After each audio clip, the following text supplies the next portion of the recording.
Okay, Jamie, what's your tutorial for today? Well, there's probably other people doing it already, but I just thought of this, and we've got 95mm lug going on a 120mm cable, and I always struggle with these. I've pared the cable back a bit, I've taken a few strands out just to make that a bit narrower, and you can just never get the lug on. So I'm going to put that in my pocket minute. The thing I'm doing is keeping tension on, just going round and round with a rubber band. Every wind it gets tighter and tighter. Just getting, every time I go around with this, it just squishes harder until that's really compressed. And then you should just be able to slide the lug on,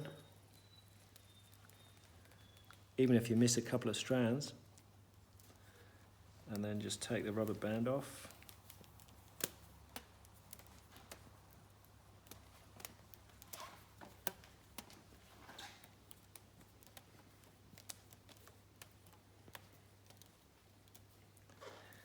And that's way better than I've ever done it before.